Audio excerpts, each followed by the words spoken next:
I couldn't decide whether I wanted to title this The Cyberpunk Ending Sucks, or do a sarcastic video on the cyberpunk ending in a nutshell. So, I decided to use both. The cyberpunk ending sucks, in a nutshell.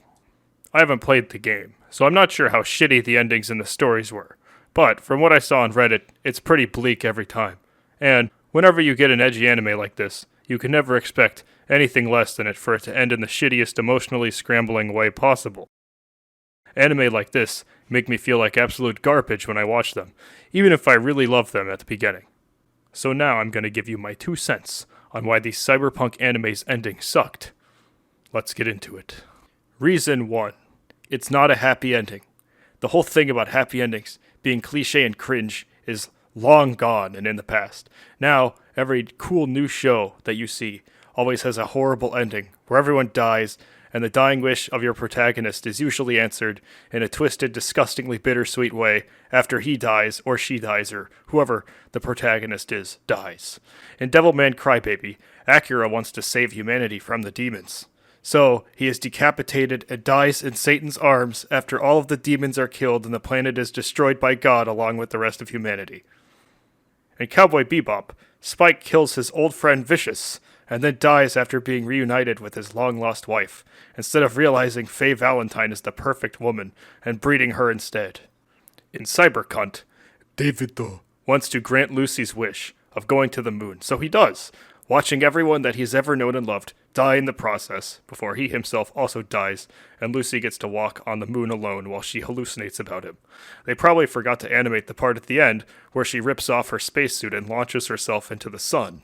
I wanted to cry at the end, I really did. They set it up so that you were supposed to be emotional, but as I stared blankly at my computer screen, mind broken by the endless amounts of dead protagonists with cheaply accomplished dreams that I remember over the years, I would be way more emotional seeing them accomplish their dreams of protecting each other and seeing the moon together after watching them open up to one another.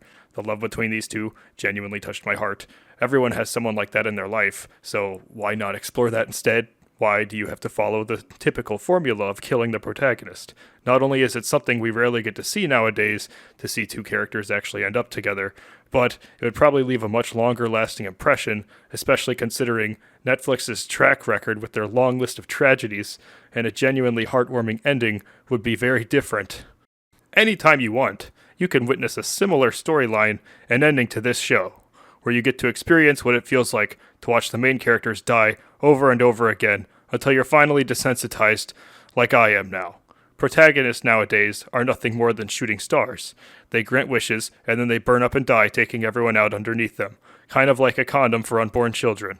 My point here is that literally everyone kills the protagonist nowadays, and gives you a shitty ending that you aren't happy about, because apparently a happy ending is just illegal now. I really thought Cybercunt was about two people who found themselves through one another and wanted nothing more than to save each other after making their dreams come true in a dystopian world. That is what I got as an anime only. That was my impression. I haven't seen any of the games. I haven't played any of the games. I haven't looked at any of the lore, but it seemed like it was setting it up to be like that through their dialogue, and then they just die, and it ends in a tragedy. Reason number 2. I feel like the characters acted a bit out of character. My problem with it was that the characters' motivations rarely matched their actions. David's entire motivation makes no sense. He seemed very disillusioned by his mother's vision for him, barely affected by her death, and yet his impetus seems to be at the top of Arasaka Tower.